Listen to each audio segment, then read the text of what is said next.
kita mengingat Allah Subhanahu wa Ta'ala. Dan manakala seseorang itu diberikan hidayah dan taufik oleh Allah untuk berusaha menambah pengetahuan agamanya, maka ini diharapkan merupakan tanda kebaikan yang Allah Ta'ala berikan kepada sang hamba tersebut. Karena Rasulullah SAW mengatakan, "Man yuridillahu bihi khairan yufaqihu fid-din." Barang siapa yang dikehendaki oleh Allah Subhanahu wa Ta'ala kebaikan dunia dan akhirat, maka Allah akan pahamkan dia dalam urusan agama. Dan untuk memahami ilmu agama tentu dibutuhkan usaha, dan usaha yang paling nyata di dalam kita meraih ilmu yang bermanfaat adalah dengan cara memohon berdoa kepada Allah dan berusaha untuk mempelajarinya. Sebagaimana sabda Nabi SAW mengatakan, "Innamal ilmu bitta'allum." Sesungguhnya ilmu itu bisa diraih dengan jalan mempelajarinya. Nah, pada sore hari ini insyaallah ta'ala kita akan membahas tentang kaitannya dengan hikmah serta pelajaran yang bisa kita ambil dari bulan suci Ramadan. Jadi perlu kita ketahui bahwasanya di antara kebaikan yang Allah Ta'ala berikan kepada hamba-hambanya, Allah Subhanahu wa Ta'ala menjadikan dari 12 bulan satu bulan yang Allah Ta'ala jadikan sebagai bulan untuk mendidik kita menjadi hamba-hamba yang bertakwa. Allah Subhanahu wa Ta'ala secara khusus melalui ibadah puasa Ramadan memerintahkan kepada kita untuk menjalankan puasa ini agar supaya kita bisa meraih ketakwaan. Sebagaimana yang kita dapati di dalam perintah Allah Subhanahu wa Ta'ala yang kaitannya dengan kewajiban kita menjalankan puasa di bulan Ramadan. Dalam Quran surah Al-Baqarah ayat 183 Allah mengatakan, "Ya ayyuhalladzina amanu kutiba 'alaikumusiyam kama kutiba 'alal ladzina min qablikum la'allakum tattaqun." Wahai orang-orang yang beriman, diwajibkan atas kamu sekalian berpuasa sebagaimana telah diwajibkan atas umat sebelum kalian agar kalian menjadi hamba-hamba Allah yang bertakwa kepadanya. Nah, maka melalui ibadah puasa ini Allah Subhanahu wa Ta'ala mengharapkan kita untuk menjadi hamba yang bertakwa. Termasuk juga di dalam kita melaksanakan ibadah puasa di bulan suci Ramadan, kita juga dianjurkan untuk melakukan berbagai macam aktivitas ibadah yang sangat banyak. Kita diminta untuk meningkatkan kualitas dan kuantitas ibadah kita di dalam bulan suci Ramadan ini. Nah, sehingga di sini kita mendapati berbagai macam kebaikan melalui berbagai macam sisi-sisi ibadah. Nah, kali ini kita akan membahas kebaikan-kebaikan apa, hikmah-hikmah apa yang bisa kita dapatkan melalui pengamalan ibadah di bulan suci Ramadan ini, sehingga kita mendapatkan kebaikan yang banyak dari sisi Allah melalui perintah dan anjuran Allah dan Rasulnya di dalam menjalankan berbagai macam aktivitas ibadah di bulan suci Ramadan. Yang pertama, Ramadan mendidik hamba-hamba Allah Subhanahu wa Ta'ala untuk menjadi hamba-hamba yang istiqomah di atas ketaatan. Apa maknanya istiqomah? Kalau menurut salah seorang alim yang bernama Al-Imam Ibnu Rajab Al-Hambali rahimahullah, beliau menyebutkan al-istiqamatu hiya suluku siratil mustaqim. Istiqomah itu adalah menempuh jalan yang lurus. Wa hiya dinul qayyimu min ghairi ta'rijin anhu yumnatan wa la yusra. Yang mana jalan yang lurus itu adalah agama yang lurus, yaitu agama Islam ini yang tidak ada kebengkokan di dalam jalan tersebut, tidak ke kanan dan tidak belah ke kiri. Wa yashmulu dzalika fi'lu ta'ati kulliha adh-dhahira wal batinah wa tarkil manhiyati kulliha kadzalik. Dan jalan yang lurus yang merupakan agama yang lurus ini cakupannya adalah semua perbuatan ketaatan, semua hal-hal yang berkenaan dengan menjalankan perintah-perintah Allah dan Rasulnya secara zahir maupun batin, dan meninggalkan larangan-larangan secara keseluruhan. istiqomah itu kita bisa katakan bahwa istiqomah itu maknanya adalah senantiasa terus-menerus menjalankan perintah dan menjauhi larangan. Senantiasa selalu di atas jalan tauhid dan mengikuti petunjuk sunnah Rasulullah Sallallahu Alaihi Wasallam. Itu makna daripada istiqomah. Kalau kita perhatikan di bulan suci Ramadan ini, Allah Subhanahu Wa Taala mengajarkan kepada kita dan memerintahkan kepada kita berbagai macam perintah-perintah dan juga ada larangan-larangan yang Allah Ta'ala berikan kepada kita semuanya. Dan kalau kita melalui Ramadan ini, Allah memberikan kemudahan-kemudahan yang banyak bagi kita untuk kita meningkatkan pengamalan perintah-perintah ini. Dengan salah satunya adalah Allah memudahkan orang-orang beriman untuk mengerjakan perintah melalui dibelenggunya setan-setan. Kata para ulama banyak memberikan pengertian atau penjelasan tentang apa yang dimaksud setan-setan itu. Salah satunya adalah syaitan itu dibelenggu sehingga tidak leluasa di dalam mengganggu dan membujuk manusia untuk berbuat dosa. Namun bukan berarti sama sekali tidak bisa mengganggu. Ya, namun Allah melemahkan dan membuat mereka tidak leluasa karena ada belenggu yang Allah Ta'ala buat untuk membelenggu setan-setan. Oleh karena itu kalau kita perhatikan ketika masuk bulan Ramadan itu Masya Allah masjid yang sebelumnya sepi jadi ramai gitu. Kemudian orang itu yang mungkin tidak biasa sholat berjamaah di masjid jadi menjadi semangat berjamaah. Orang yang jarang membaca Al-Quran menjadi orang yang berusaha setiap hari membaca Al-Quran.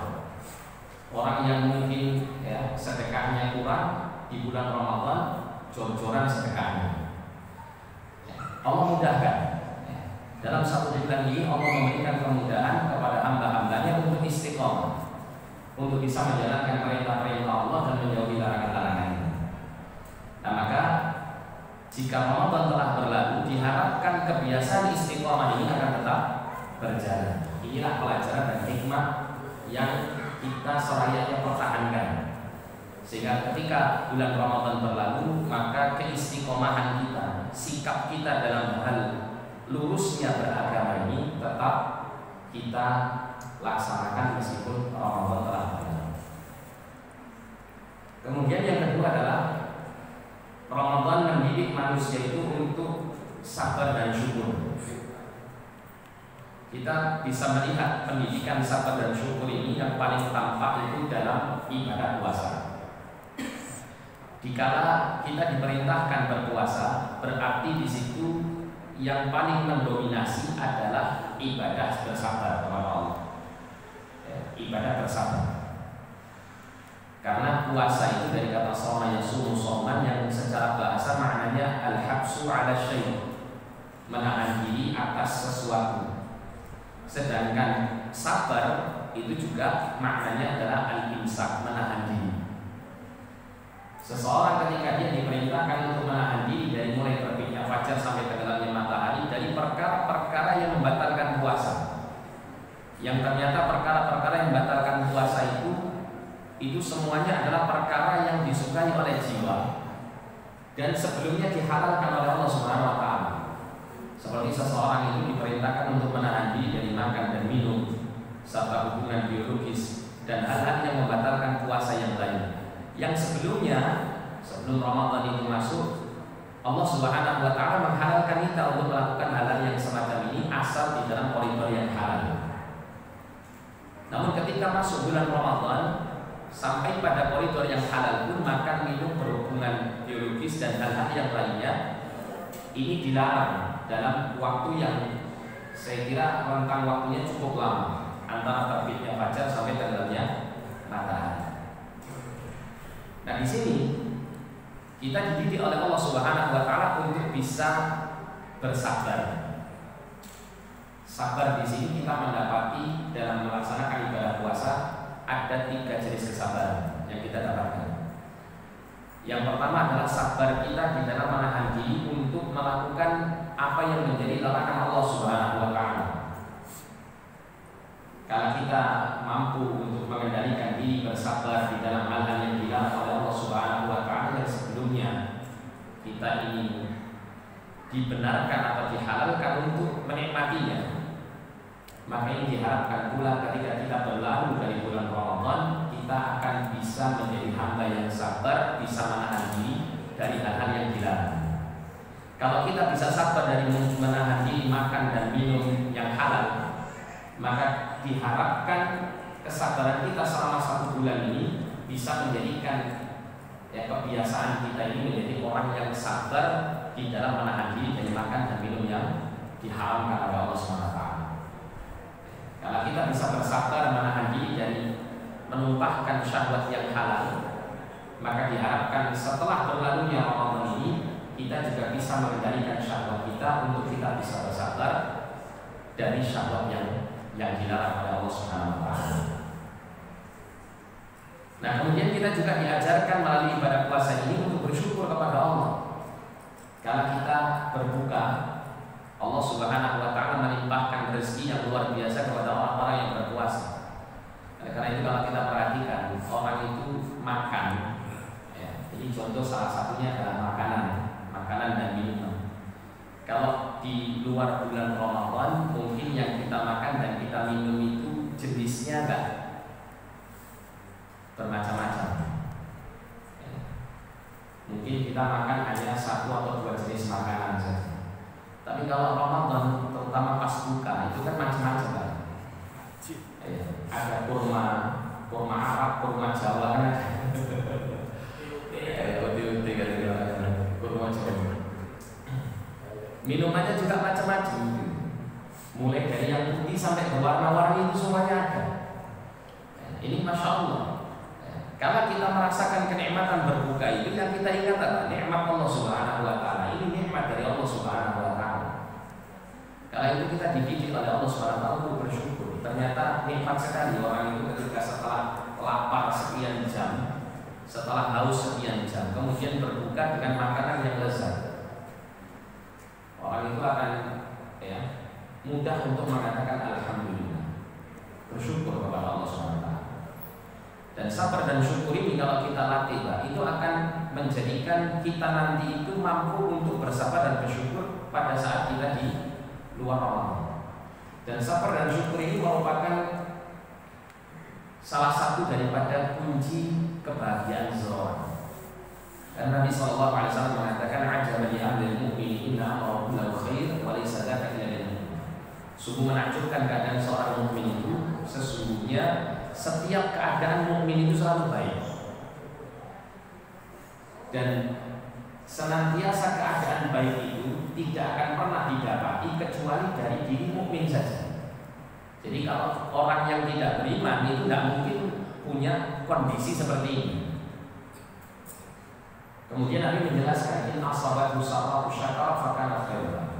Apabila seorang mukmin itu mendapatkan kelapangan, kebahagiaan, kenikmatan, kesenangan, maka seorang mukmin itu merespon kesenangan dan kebahagiaan itu dengan respon yang benar.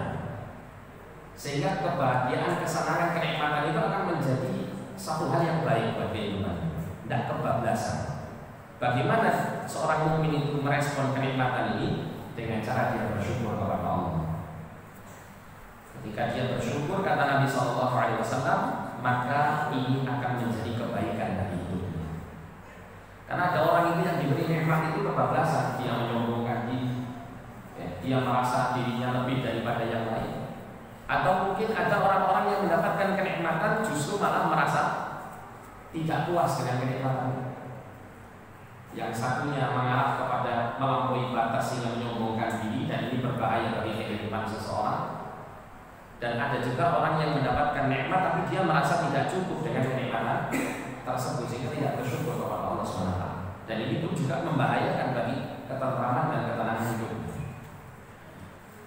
Kemudian yang kedua, kata Nabi SAW, seorang mukmin itu kalau ditimpa musibah, diberi kesulitan hidup, maka seorang mukmin ini merespon kesulitan itu dengan kesabaran. Maka dia akan dalam keadaan baik. Jadi kalau orang itu diberikan kesulitan, musibah, terus dia nggak bisa sabar, kira-kira apa yang terjadi? Berbahaya bagi kehidupannya, kan? Akan putus asa dari pertolongan Allah, susah di atas kehidupan, sulit untuk bangkit. Istilah sekarang itu susah move on katanya. Itu dikarenakan apa? Karena tidak memiliki kekuatan sabar. Tapi seorang mukmin tidak demikian. Dia bisa merespon kesulitan-kesulitan hidupnya dengan kesabaran, sehingga sabar ini bisa mendatangkan ketentraman, kebahagiaan, dan kebaikan bagi hidup. Nah, melalui ibadah puasa dan serangkaian ibadah-ibadah yang ada di bulan suci Ramadan ini, diharapkan seorang mukmin itu akan melewati Ramadan ini dengan mendapatkan peningkatan kadar kualitas sabar dan syukurnya, sehingga dia akan menjadi hamba-hamba yang selalu bersabar dan bersyukur dalam semua keadaan yang Allah Ta'ala berikan di dalam kehidupannya. Kemudian yang ketiga, Ramadan itu mendidik manusia itu untuk disiplin dalam menjalankan syariat Allah Subhanahu wa Ta'ala. Kita melihat di bulan suci Ramadan itu, terutama melalui ibadah puasa, kita dilatih untuk disiplin. Disiplin kapan waktu sahur itu kita sudah mendapat ketentuannya, dan kapan kita harus berhenti dari makan dan minum sampai waktu yang telah ditentukan oleh syariat. Semua itu sudah kita ketahui dan kita amalkan ketika kita berpuasa. Dan kapan kita dibolehkan untuk berbuka, itu pun juga ada ketentuan waktu. Artinya ketika kita melaksanakan ibadah puasa, kita telah diatur oleh Allah Subhanahu wa Ta'ala dengan peraturan yang kita disiplin di dalam menjalankannya. Ketika kita berada di waktu tengah hari, misalnya di jam 1 siang misalnya, kalau kita merasa haus, kita ingin minum, tapi kita ingat kita dalam kondisi berpuasa, maka puasa mendisiplinkan kita.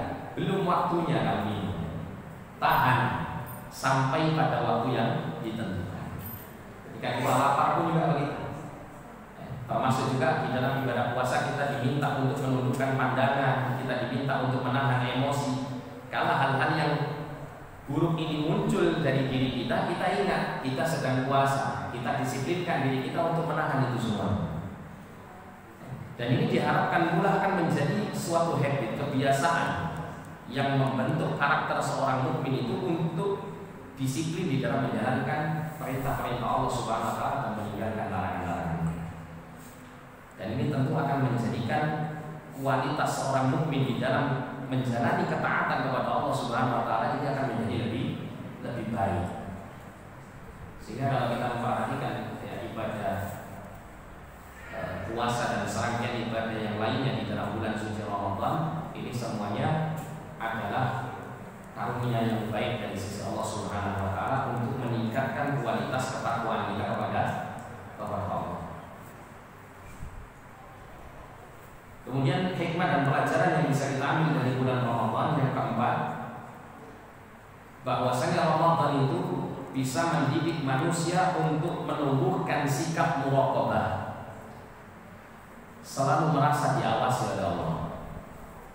Seseorang itu kalau dia bisa menghadirkan suasana hati yang seperti ini, dia merasa selalu melihat Allah di hadapannya dengan merasakan kehadiran Allah melalui segala apa yang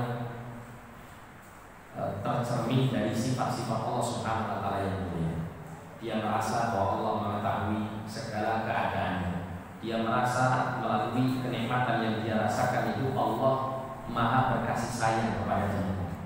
Dia merasa bahwasanya Allah Subhanahu wa Ta'ala itu sedang mengawasinya dan seterusnya. Maka dia akan sampai pada tingkatan agama yang paling tinggi, yang dikatakan oleh Nabi Sallallahu Alaihi Wasallam sebagai martabatul ihsan, tingkatan ihsan. Nabi Sallallahu Alaihi Wasallam itu dalam sebuah hadis yang panjang, hadis yang diriwayatkan oleh sahabat Umar bin Khattab radhiyallahu anhu, yang para ulama sering menyebutnya dengan istilah hadis Jibril. Hadis ini ada kitab Arba'in Nawawi, hadis Jibril itu hadis yang nomor 2. Kita bisa baca di dalam kitab hadis Al-Arba'in Nawawiyah. Di situ Jibril alaihissalam datang kepada Rasulullah yang kala itu bersama dengan banyak para sahabat yang di majlis di dalam Masjid Nabawi. Beliau Jibril alaihissalam menjelma menjadi manusia. yang kemudian menanyakan kepada Nabi tentang segala perkara agama untuk mengajarkan kepada para sahabat tentang perkara agama ini. Jibril bertanya mulai dari kaitannya dengan Islam, iman, kemudian ihsan, kemudian bertanya tentang tanda-tanda hari kiamat. Yang mana para ulama menyebutkan ketika Jibril menanyakan 3 hal ini, Islam, iman, dan ihsan, ini menanyakan tentang maratibud-din, tentang tingkatan agama, mulai dari tingkatan paling bawah yaitu tingkatan Islam. Tingkatan Islam dijawab oleh Nabi SAW, al-Islamu an tasyhada an la ilaha illallah wa anna Muhammadar Rasulullah wa tuqimus shalah wa tu'tiyaz zakah wa tasuma Ramadan wa tahujjal baita in istata'ta ilaihi sabila. Nabi memberikan jawaban bahwa Islam itu rukun Islam yang 5 yang sudah kita pahami, yang sudah kita hafalkan, mulai dari syahadat sampai menjalankan haji bagi yang mampu. Sehingga para ulama kemudian mengatakan bahwa tingkatan Islam itu adalah tingkatan amal-amal zahir. Kemudian Jibril menanyakan tentang iman. Maka Nabi menjelaskan tentang iman itu bahwa iman itu rukun iman yang 6. Antum billahi wa malaikatihi wa kutubihi wa rusulihi wal yawmil akhir wa tu'minu bil khair wa tu'minu bil qadari khairihi wa syarrihi. Kau beriman kepada Allah, para malaikatnya, kitab-kitabnya, rasul-rasulnya, hari akhir, kemudian kau beriman kepada takdir yang baik semuanya. Rukun iman yang 6. Sehingga para ulama menyebutkan iman itu berkenaan dengan hal-hal yang bersifat batin. Sehingga kalau seseorang itu menyempurnakan sisi zahir keislaman ini, maka dia akan meningkat pada sisi batinnya. Itu akan menyempurnakan sisi amal-amal batinnya. Kemudian tingkatan yang terakhir atau tingkatan yang paling tinggi adalah ihsan. Kata Nabi SAW, ihsan itu anta'budallaha ka'annaka tarahu fa in lam takun tarahu fa innahu yarak. Ihsan itu adalah kau beribadah kepada Allah seakan-akan kau melihat Allah. Atau jika kau tidak mampu menghadirkan perasaan ini, maka yakinlah, rasakanlah bahwasanya Allah itu senantiasa mengawasi diri. Para ulama menjelaskan ihsan itu artinya adalah mengamalkan Islam dan iman yang merupakan amal zahir dan amal batin di dalam wujud yang terbaik. Itu makna ihsan. Karena ihsan asal ihsan itu secara bahasa maknanya aqwana yutqinu itqanan, yang artinya melakukan sesuatu kebaikan dengan cara yang terbaik. Itu makna ihsan. Sehingga ketika seseorang itu sampai pada tingkatan ihsan, berarti dia telah sampai pada tingkatan di mana dia telah menjalankan segala amal-amal zahir maupun batin di dalam agama ini dengan wujud yang terbaik. Kok bisa dia sampai pada tingkatan menjalankan semua amal-amal agama ini dengan wujud yang terbaik? Karena dia merasa bahwa dia selalu diawasi oleh Allah, atau merasa selalu memandang Allah Subhanahu wa taala melalui ma'rifatnya, pengetahuan dia terhadap nama dan sifat-sifat Allah Subhanahu wa taala yang agung dan mulia. Nah, disitulah kemudian dia menjalankan pengamalan agama ini dengan sebaik-baiknya. Nah, melalui berbagai macam ibadah di bulan Ramadan, salah satunya terkhusus di sini adalah puasa Ramadan. Kita dididik oleh Allah untuk memiliki rasa muraqabah.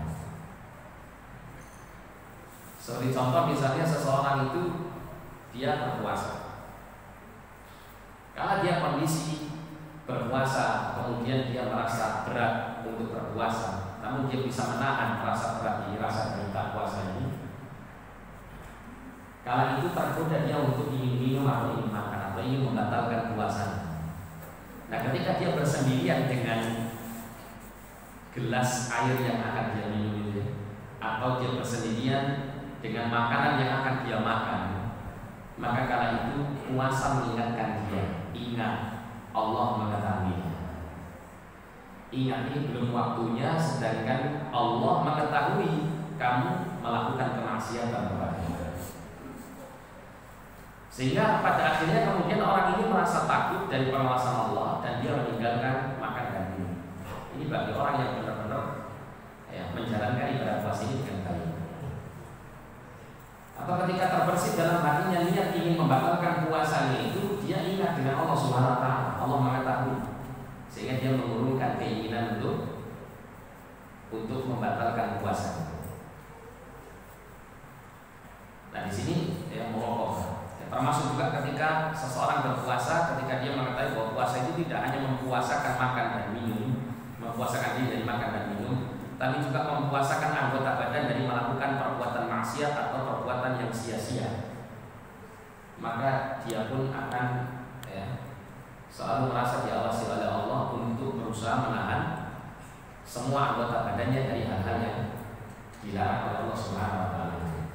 Nah, sehingga melalui ibadah puasa ini seseorang dilatih oleh Allah untuk selalu bermuraqabah. Kemudian yang kelima adalah Ramadan mendidik manusia itu untuk menjadi hamba yang ikhlas. Ada banyak hadis Nabi SAW yang menjelaskan tentang ibadah-ibadah, terutama ibadah-ibadah yang khusus dilakukan di bulan suci Ramadan, disertai dengan keterangan Nabi SAW untuk melaksanakan ibadah itu dengan ikhlas. Contoh misalnya Nabi pernah mengatakan, "Man shoma Ramadhana imanan wa ihtisaban ghufira lahu ma taqaddama min dhanbi." Siapa yang berpuasa di bulan Ramadan dengan dasar iman, yakin dengan syariat puasa adalah berasal dari Allah, wahtisaban dan ikhlas, ingin mendapatkan ridha Allah dan pahala di akhirat, ghufira lahu ma taqaddama min dhanbi, niscaya dia akan diampuni dosa-dosanya yang telah berlalu. Nah, di sini Nabi menjelaskan siapa yang puasa Ramadan dengan dasar iman dan keikhlasan. Ini menandakan bahwasanya kita dituntut ketika berpuasa kita dasari puasa kita dengan keikhlasan. Kemudian juga Nabi mengatakan, "Man qama Ramadhana imanan wa ihtisaban ghufira lahu ma taqaddama min dhanbi." Siapa yang menegakkan sholat malam di bulan suci Ramadan dengan dasar iman dan mengharapkan pahala di sisi Allah, maka akan diampuni dosa-dosa yang telah berlalu. Di sini pun juga ada perintah untuk mengikhlaskan sholat malam yang menjadi salah satu keistimewaan bulan suci Ramadan dengan menjalani ibadah yang istimewa. Dan demikian pula ketika para ulama menjelaskan tentang sifat puasa Ramadan atau sifat puasa secara umum, bahwa puasa itu adalah ibadah yang bersifat sirriyah, ibadah yang bersifat rahasia. Kata para ulama, ibadah yang bersifat rahasia, maksudnya ibadah yang bersifat rahasia itu ini. Kita ini kalau puasa Pak, kita sahur bersama keluarga, nanti kita buka pun bersama keluarga dan orang-orang misalnya. Tapi ketika antara sahur dan berbuka ini ada waktu kita berpuasa. Kalau seandainya kita berada di tempat yang sepi, membatalkan puasa, kemudian kita menghadapi keluarga kita atau orang-orang di sekitar kita dengan kita mengatakan saya masih puasa, kira-kira orang lain tahu atau tidak? Jelas tidak tahu. Yang tahu antara dia dengan Allah SWT. Disinilah namanya ibadah itu bersifat sirriyah, rahasia, tidak bisa dipamerkan. Beda dengan orang itu kalau dia beribadah yang bersifat tampak, bisa dipamerkan, seperti menegakkan sholat, kemudian sedekah misalnya, atau membaca Al-Quran, itu bisa diketahui orang atau bisa dipamerkan ke orang. Nah, maka ini kata para ulama, ibadah sirriyah itu ibadah yang paling besar peluangnya untuk mudah mengikhlaskannya karena Allah SWT. Ibadah puasa ini adalah salah satu ibadah yang paling mudah kita untuk mengikhlaskannya karena Allah. Kenapa? Nggak bisa dipamerkan. Beda dengan ibadah-ibadah yang zahir, yang bisa terlihat, yang bisa dipamerkan ke orang-orang. Itu peluang untuk riya itu besar. Atau paling tidak orang itu akan tergoda untuk melakukannya karena ingin mendapat perhatian dari orang di sekitar. Nah, oleh karena itulah ada sebuah hadis Nabi SAW yang menerangkan tentang pahala puasa yang luar biasa. Nabi mengatakan, "Kullu 'amali ibni Adam yudha'af lahu al-hasanatu bi asyri amthaliha au ila 700 dhif. Kata Nabi sallallahu alaihi wasallam, semua amal kebaikan manusia itu akan dilipat gandakan oleh Allah untuknya. Satu kebaikan akan menjadi berlipat ganda sampai 10 kebaikan, sampai kepada 700 kali kebaikan. Kemudian Allah mengatakan illa shaum, kecuali puasa, fa innahu li wa ana ajazibi. Sesungguhnya puasa itu adalah untuk kata Allah, dan akulah nanti yang akan memberikan balasan kepadanya. Kata-kata aku saja nanti yang akan memberikan balasan kepada orang yang berpuasa ini menandakan bahwa puasa itu mendatangkan pahala yang tidak terbatas. Karena kalau Allah sendiri memberikan balasan pahala, maka tentu Allah akan memilihkan baik itu secara jumlah maupun kualitas itu yang terbaik, yang terbanyak kan gitu. Kalau Allah yang memilihkan pahala untuk orang yang berpuasa ini, berarti itu sudah menjadi satu hal yang tidak mungkin bisa kita batasi. Nah, di sini menunjukkan betapa besarnya rasa cinta Allah Subhanahu wa taala kepada ibadah puasa. Apalagi Allah mengatakan fa innahu li, sesungguhnya puasa itu untuk. Kalau dalam riwayat yang lain Nabi SAW mengatakan kullu amali ibni adama lahu illa siyam. Semua amal kebaikan anak Adam itu hanyalah untuk dirinya sendiri. Maksudnya kebaikannya itu kembali kepada dirinya sendiri, kecuali puasa. Fa innahu li wa ana ajazibi. Sesungguhnya puasa itu untuk kata Allah, dan aku nanti yang akan berikan balasan pahala kepadanya. Ya da'u syahwatahu wa ta'amahu li ajri. Kata Allah Subhanahu wa taala, dia telah meninggalkan syahwat dan makan minumnya hanya karena ingin mengharapkan keridhaan dan pahala dariku. Seakan-akan Allah itu ingin mengatakan begini kepada kita.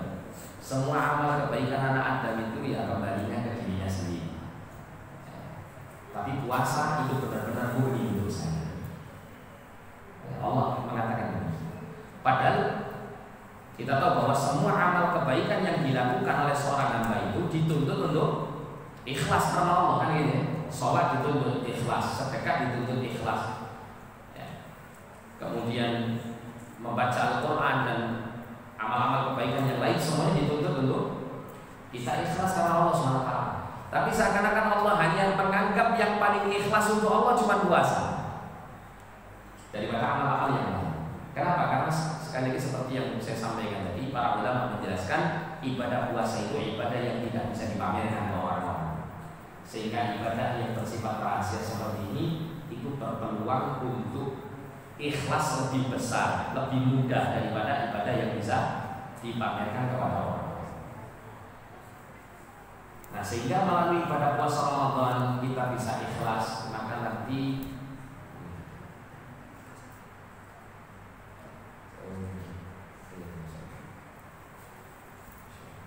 saya tidak dapat. Sampai mana? Jadi melalui ibadah puasa itu diharapkan tidak hanya puasa saja yang bisa ikhlas, tapi semua ibadah juga akan diharapkan bisa kita dasari dengan keikhlasan. Karena dilatih oleh Allah melalui ibadah puasa itu kita bisa menjalankannya dengan keikhlasan. Nah, kemudian yang keenam, Ramadan itu mendidik manusia untuk menjadi dermawan dan melawan kegigiran. Jika bulan Ramadan kita merasakan bagaimana susahnya jadi orang miskin, orang fakir, yang terkadang dia bisa makan, dia terkadang juga tidak bisa makan. Dan kita bisa merasakan bagaimana beratnya untuk merasakan lapar ini, beratnya merasakan kekurangan.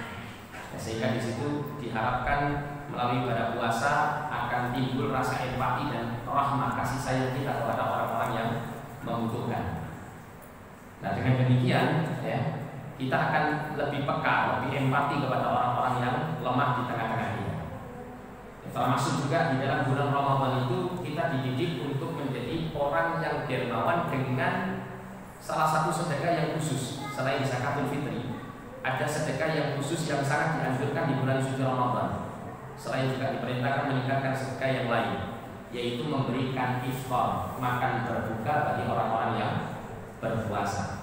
Sebagaimana Rasulullah SAW mengatakan, "Man fattara sha'iman kana lahu mithlu ajrihi, ghairu annahu la yanqusu min ajri sha'imi syai'an." Nabi mengatakan siapa yang memberikan buka puasa kepada orang yang berpuasa, maka dia akan mendapatkan pahala semisal orang yang berpuasa itu dengan tanpa mengurangi pahala puasa orang yang berpuasa tersebut sedikit. Jadi kalau Anda ingin puasa Anda mendapatkan pahala untuk diri Anda, kemudian Anda juga ingin mendapatkan pahala puasa dari 100 orang yang berpuasa, maka keluarkan iftar untuk 100 orang yang berpuasa, sehingga Anda mendapatkan pahala dari puasa Anda sekaligus plus bonus 100 pahala orang yang berpuasa. Dan di sini Nabi tidak mengatakan pemberian makan iftar itu paketnya harus bagaimana. Nah, artinya kalau seandainya kita memiliki kemampuan katakanlah hanya memberikan 1 buah kurma saja misalnya, atau hanya sekedar memberikan minum 1 teguk minum saja, insya Allah kita akan mendapatkan pahala. Lebih-lebih kalau kita memberikan paket makanan yang lengkap gitu ya, 4 sehat 5 sempurna gitu. Masya Allah sempurna juga nanti pahalanya. Tapi paling tidak di situ sesuai kemampuan. Untuk kita bisa mendapatkan pahala ini, kita bisa melakukannya sesuai dengan kemampuan. Sehingga di situ akan timbul sifat kedermawanan kita dan akan bisa kita tekan sifat kepikiran ini. Dan Allah Subhanahu wa taala mengatakan wa may yuqashu nafsihi fa ulaika humul muflihun. Siapa yang dijaga oleh Allah dari sifat pikir pada dirinya, maka dia termasuk golongan orang yang beruntung. Beruntung dengan mendapat pahala, beruntung dengan mendapat balasan berupa Allah mengganti semua apa yang dia dermakan di jalan Allah Subhanahu wa taala dengan ganti yang lebih baik. Kemudian yang ketujuh, Ramadan ini mendidik manusia itu untuk mujahadatun nafs. Ramadan itu mendidik manusia untuk benar-benar bisa memerangi hawa nafsunya. Di dalam kita melaksanakan berbagai macam rangkaian aktivitas ibadah di bulan suci Ramadan melalui puasa, mulai dari puasa, kemudian sholat malam, kemudian meningkatkan ibadah-ibadah yang lain. Ini semuanya tidak mungkin bisa kita kerjakan kalau kita tidak bisa melawan hawa nafsu ini. Jadi di dalam diri kita inilah, kata para ulama, ada satu jiwa yang senangnya jiwa ini itu diajak untuk tidak beribadah kepada Allah, diajak untuk nganggur dari melakukan ketaatan, bahkan akan senang untuk diajak kepada kemaksiatan. Kalau Anda baca dalam Quran surat Yusuf, Nabi Allah Yusuf alaihissalam itu menerangkan tentang nafsu atau jiwa ini, yang kata beliau, innan nafsa la'ammaratun bisu. Sesungguhnya jiwa ini benar-benar selalu memerintahkan kepada keburukan. Nah, jadi kondisi jiwa seseorang itu ada yang namanya an-nafsu al-ammaratu bisu. Jiwa yang suka terus-menerus mengajak diri ini untuk selalu berbuat keburukan. Jadi ada sebagian para ulama itu menerangkan setan itu dibelenggu di bulan Ramadan. Tapi kenapa kok maksiat tetap jalan?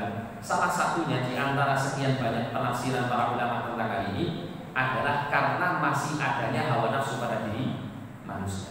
Yang jika hawa nafsu manusia ini sebelum Ramadan sudah dilatih sama trainernya, setan ini gitu ya, untuk melakukan kebiasaan berbuat dosa dan maksiat, nanti trainernya pergi sudah jalan sendiri otomatis, meskipun di bulan Ramadan. Tapi tentu semangatnya itu tidak sebesar ketika didampingi oleh trainer. Jadi begitu. Itu salah satu di antara keterangan ulama. Sehingga di bulan Ramadan dengan kita menempa diri kita dan jiwa kita ini dengan berbagai macam aktivitas ibadah, yang salah satunya di antaranya adalah puasa Ramadan yang merupakan ibadah yang paling tampak dalam hal mujahadah nafsu, melawan hawa nafsu.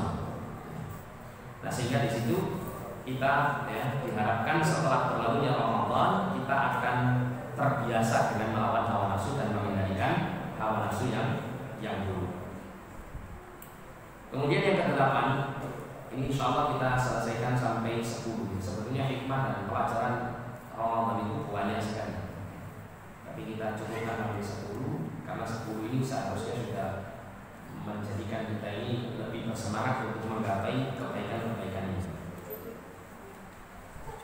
Yang ke-8 adalah Ramadan mendidik manusia itu untuk memiliki jiwa yang bersih dan akhlak yang mulia.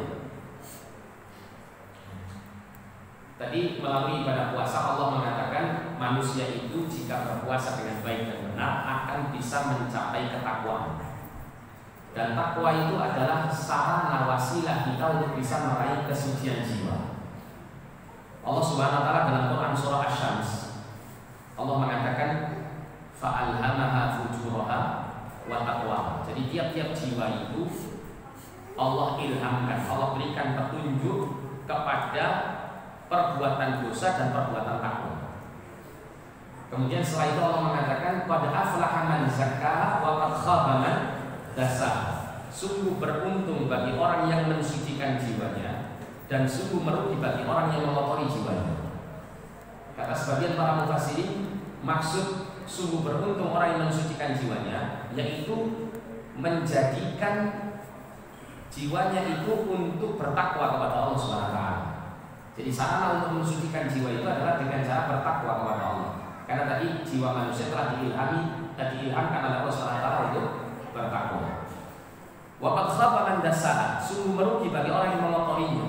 Siapa orang yang mengotori jiwanya? Yaitu orang yang lebih cenderung kepada sifat fujur daripada ketakwaan, sifat berbuat buruk, berbuat maksiat, berbuat dosa, sehingga mengotori jiwanya. Nah, orang yang membersihkan, mensucikan jiwanya dengan ketakwaan melalui ibadah puasa ini, maka dia dikatakan oleh Allah sebagai orang yang beruntung. Karena Allah Subhanahu wa taala mengatakan dalam Al-Qur'an, yauma la yanfa'u malun wala banun illa man atallaha biqalbin salim. Kata Allah Subhanahu wa taala, pada hari di mana harta dan anak keturunan itu tidak berguna sama sekali untuk bisa menyelamatkan diri dari azab Allah, kecuali seorang hamba yang datang menghadap Allah dengan membawa hati yang bersih dan selamat. Orang yang seperti ini nanti yang akan selamat dari siksa api neraka Allah Subhanahu wa taala. Nah, sehingga melalui ibadah puasa, kemudian melalui ibadah-ibadah yang lainnya, melalui berbagai macam kebaikan-kebaikan yang kita lakukan di bulan suci Ramadan, ini mengantarkan kita kepada ketakwaan, yang ketakwaan itu mengantarkan kita kepada kesucian jiwa.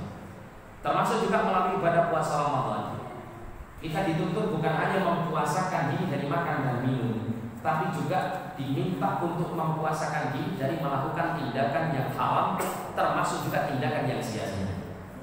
Dalam beberapa hadis ini Nabi mengatakan, man lam yada' qaula zuri wal amal bihi falaysa lillahi hajatun an yada'a ta'amahu wa syarabahu.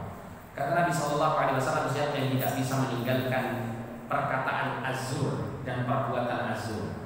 Az-zur ini secara khusus sering dimaknai oleh para ulama dengan makna kedustaan. Tapi secara umum para ulama menjelaskan makna az-zur ini adalah segala sesuatu yang bersifat batin, segala sesuatu yang bersifat buruk yang dilarang oleh syariat.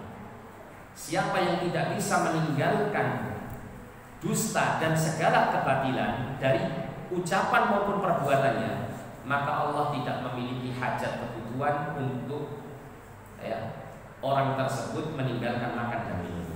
Maksudnya apa? Para ulama menjelaskan Allah tidak memberikan pahala puasanya. Kalau dia hanya sekedar mempuasakan diri dari makan dan minum, tapi tidak mempuasakan diri dari berkata dan berbuat yang buruk. Nah, sehingga di situ akan muncul seorang hamba Allah melalui puasa ini dan ibadah yang lain, itu muncul seorang hamba yang berakhlak mulia.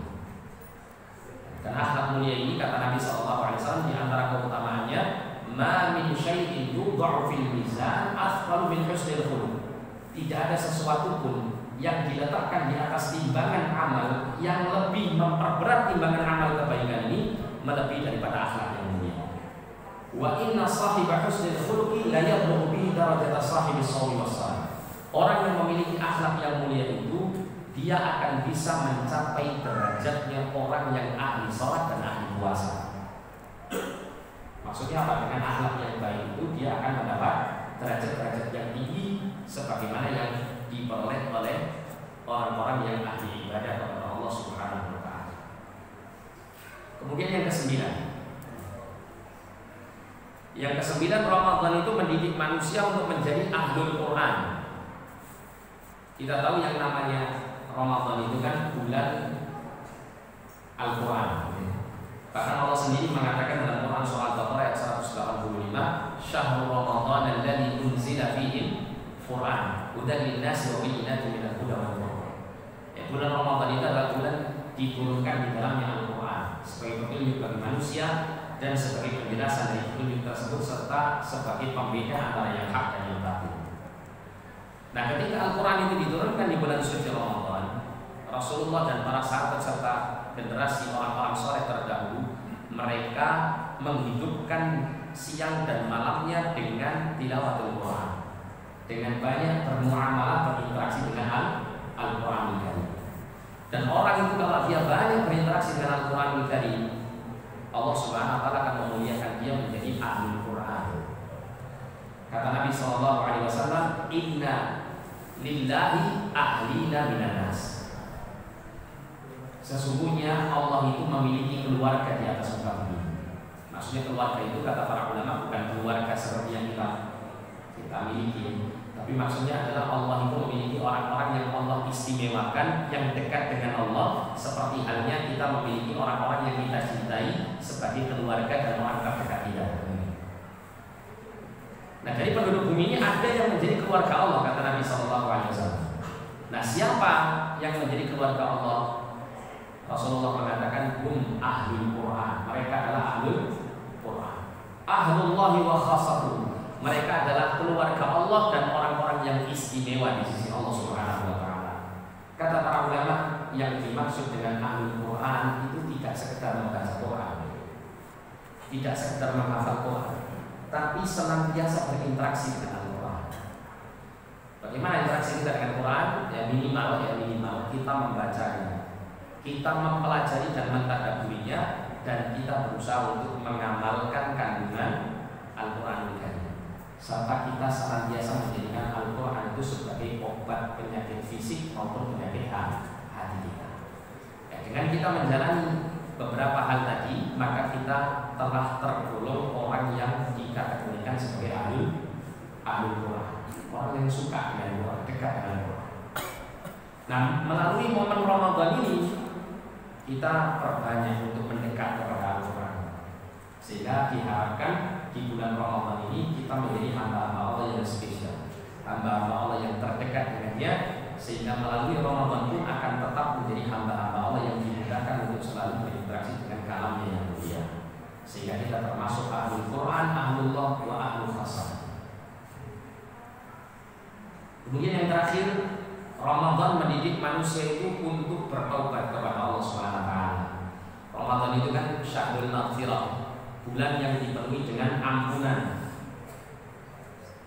bulan yang terbaik untuk menggapai ampunan dan pembebasan diri dari siksa neraka. Kata Nabi SAW, "Idza jaa Ramadan futihat abwabul jannah wa ghulqat abwabun nar wa sufidat asyayatin." Apabila datang bulan Ramadan, pintu-pintu surga dibuka, pintu-pintu neraka ditutup. Apa tujuan pintu-pintu surga dibuka dan pintu-pintu neraka ditutup? Apakah sekedar hanya dibuka saja surga itu, ditutup saja pintu neraka? Tidak. Ada tujuannya. Apa itu? Tujuannya adalah Allah ingin memudahkan kepada hamba-hambanya di bulan suci Ramadan untuk bisa meraih surga dan meraih ampunannya, sehingga selamat dari siksa neraka, terbebas dari siksa. Bahkan Nabi SAW mengatakan, ya, likulli lailatin atau likulli yaumin wa lailatin utaqa minan nar. Atau kama qala sallallahu alaihi wasallam, pada setiap harinya Allah itu membebaskan sebagian manusia yang dipilih olehnya itu dari siksa neraka dalam setiap harinya bulan suci Ramadan.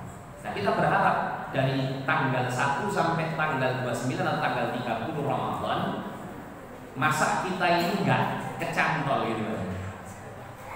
Kan eman gitu. Kan eman. Mungkin kalau tanggal 1-nya kita enggak dikategorikan orang yang terbebas dari siksa neraka, mungkin di tanggal 2-nya. Tanggal 2-nya enggak memenuhi kriteria gitu ya. Mungkin tanggal 3-nya dan seterusnya sampai 30 atau 29 hari. Nah, sehingga salah satu jalan kita untuk mencapai, ya, apa yang disabdakan Nabi SAW, terdaftar kita termasuk orang-orang yang dibebaskan nanti di hari kiamat itu sebagai orang yang bebas dari siksa api neraka, maka perbanyak kita untuk istighfar, perbanyak kita untuk minta ampun kepada Allah SWT. Apalagi secara khusus 10 hari yang terakhir di malam-malam, ya, 10 hari yang terakhir, terutama malam-malam yang diyakini itu atau dianggap itu adalah malam Lailatul Qadar kan gitu ya. Kita diminta untuk banyak meminta ampun kepada Allah, yang salah satu lafadznya diajarkan Nabi SAW, Allahumma innaka afuwun tuhibbul afwa fa'fu anni. Ya Allah, sesungguhnya Engkau adalah Tuhan yang memaafkan dan mencintai sifat pemaaf, maka maafkanlah saya. Nah, sehingga dengan kita ya memaksimalkan bulan Ramadan ini dengan berbagai macam aktivitas ibadah kepada Allah Subhanahu wa taala, maka insyaallah hikmah dan pelajaran Ramadan yang telah kita sampaikan pada kesempatan yang mulia ini insyaallah kita akan bisa meraihnya, dan dengan itu kita akan menjadi hamba yang beruntung di dunia maupun di akhirat. Wallahu a'lam bishawab. Mudah-mudahan Allah Subhanahu wa taala memberikan di bulan suci Ramadan ini segala kebaikan-kebaikan Ramadan kepada kita semuanya, segala keberkahan Allah Subhanahu wa taala di bulan Ramadan curahkan semuanya kepada kita semuanya, dan kita berharap mudah-mudahan kita ya termasuk golongan orang-orang yang menjadi hamba yang bertakwa kepadanya dan diterima segala amal kebaikannya serta diampuni segala dosanya, digolongkan sebagai golongan ahli jannah dan dijauhkan dari golongan ahli neraka. Nah, seperti yang disampaikan oleh panitia tadi bahwa ada sesi pertanyaan tanya jawab. Jadi bukan saya yang tanya tapi jenengan yang tanya. Kalau ada, kalau tidak ada saya yang tanya. Silakan. Penanya pertama dapat hadiah, Pak. Jadi silakan milih nanti. Masya Allah. Saya tidak boleh milih, tapi jangan yang milih. Oke, silakan. Ini panitia ya, tidak boleh. Panitia hadiahnya untuk saya. Oke, silakan, Pak.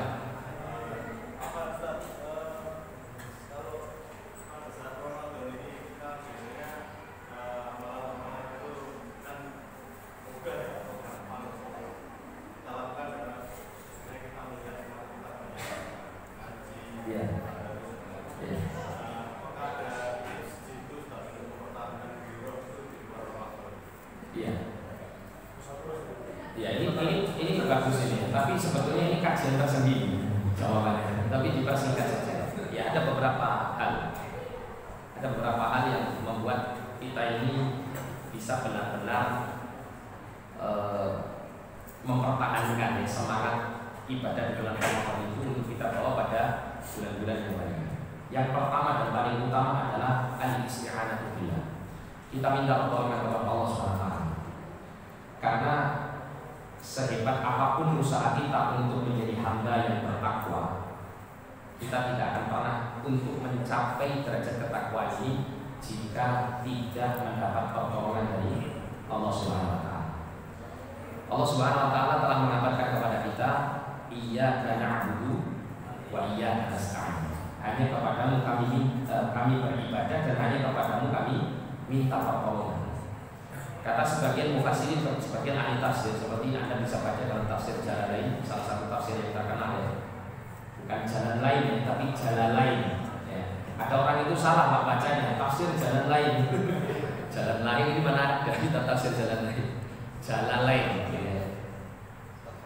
Jadi beliau mengatakan maksud daripada ya, wa iyyaka nasta'in ya, itu adalah hanya kepadamu ya Allah kami minta pertolongan di dalam menegakkan ibadah dan di dalam hal-hal yang lain. Jadi di sini menunjukkan bahwasanya seseorang kalau dia beribadah maka dia tidak boleh melupakan faktor minta pertolongan kepada Allah. Oleh karena itu Nabi SAW pernah menyampaikan sebuah doa kepada Mu'adz bin Jabal, salah seorang sahabat yang dicintai oleh Nabi, dengan doa Allahumma a'inni ala dzikrika wa syukrika wa husni ibadati. Ya Allah, bantulah saya untuk berzikir kepadamu, untuk bersyukur kepadamu atas nikmat yang Kau berikan kepadaku, dan untuk memperbagus ibadahku kepadamu. Ini menandakan bahwasanya kita butuh pertolongan Allah. Kita tidak mungkin tidak mungkin meragukan keimanan dan ketaatan Mu'adz bin Jabal radhiyallahu anhu. Mu'adz bin Jabal radhiyallahu anhu ini beliau adalah salah satu ulamanya para sahabat. Orang yang paling ngerti tentang al-halal wal haram. Mu'adz bin Jabal sebagai salah satu dai Rasulullah yang dikirim di negeri Yaman, yang kala itu penduduk negeri Yaman adalah mayoritas ahlul kitab, orang-orang pintar. Sehingga yang diputus mesti orang pintar juga. Tapi Nabi SAW tetap menganjurkan Mu'adz bin Jabal untuk selalu minta pertolongan kepada Allah untuk menegakkan ibadah. Lah apalagi kita kan ini, yang ilmu agama saja masih seujung kuku kan itu dibandingkan para sahabat. Ketakwaan kita pun juga masih seujung kuku dibandingkan para sahabat, sehingga kita membutuhkan pertolongan Allah. Itu yang pertama. Kemudian yang kedua, senantiasa bersama orang-orang soleh. Cari komunitas orang-orang yang baik. Karena hati manusia itu mudah untuk terpengaruh dengan lingkungan sekitarnya. Kalau lingkungannya baik, insya Allah dia akan lebih mudah untuk istiqomah, untuk lurus di atas kebaikan. Tapi kalau dia berada pada lingkungan yang buruk, maka dia akan mudah untuk menyimpang. Sebagaimana Nabi pernah mengatakan, al-mar'u 'ala dini khalilihi, falyanzur ahadukum man yukhalil. Seseorang itu berada di atas agama kekasih, orang yang terdekat dengannya. Maka perhatikan ya, siapa yang menjadi teman atau kekasih dekatnya. Kalau dia mendapati bahwa pertemanannya itu, circle-nya itu adalah orang-orang baik, maka pertahankan. Bersyukur kepada Allah, pertahankan bersama orang-orang yang baik.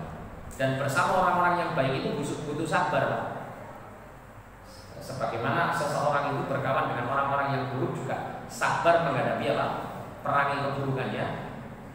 Ketika berkumpul dengan orang soleh pun juga sabar untuk menjalani ketaatan dan kebaikan bersama mereka. Kalau Anda baca surat Al-Kahfi, Allah perintahkan kita untuk bersabar bersama orang-orang yang selalu beribadah kepada Allah di waktu pagi maupun waktu malam. Wasbir nafsaka ma'al ladzina yad'una rabbahum bil ghadati wal 'ashyi yuriduna wajhah. Bersabarlah kamu untuk senantiasa bersama orang-orang yang menyeru beribadah kepada Allah di waktu pagi dan di waktu petang, dalam rangka untuk menggapai wajah Allah Subhanahu wa taala. Jadi kita wajib untuk memiliki pertemanan dengan pertemanan orang-orang yang baik. Kemudian selalu menjadikan orientasi hidup kita ini untuk ibadah kepada Allah. Dan ketika kita melakukan dosa, usahakan dosa yang kita lakukan itu hanya sekedar keadaan kepleset saja, bukan menjadi hobi atau sesuatu yang menjadi jalan hidup kita. Kalau seseorang itu bisa melakukan hal ini, insya Allah dia akan diberikan kemudahan oleh Allah untuk tetap berada di atas ketakwaan. Silakan Pak Om, bisa dipilih, atau karena panitia merasa ada.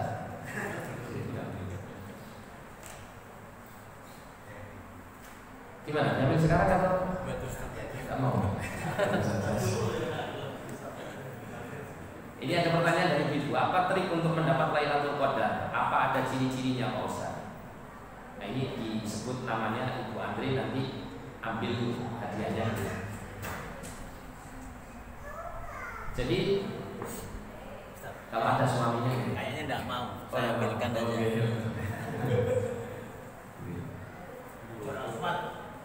Ya, jadi untuk mendapatkan Lailatul Qadar itu tidak ada jalan lain kecuali kita menghidupkan seluruh malam di 10 hari terakhir bulan Ramadan.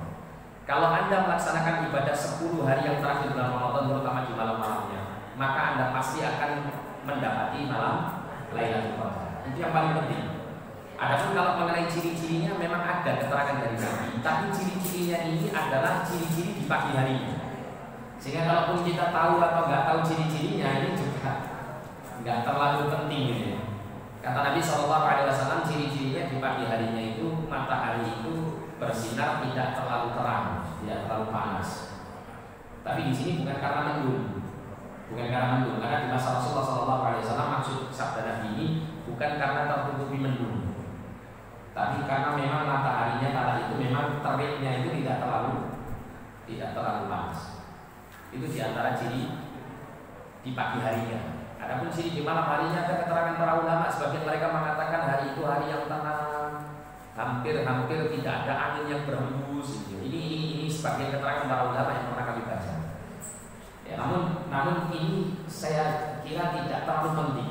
Yang paling penting Anda perhatian saja pada malam-malam 10 hari yang terakhir Anda penuhi dengan melaksanakan peningkatan ibadah di dalam. Insya Allah Anda pasti akan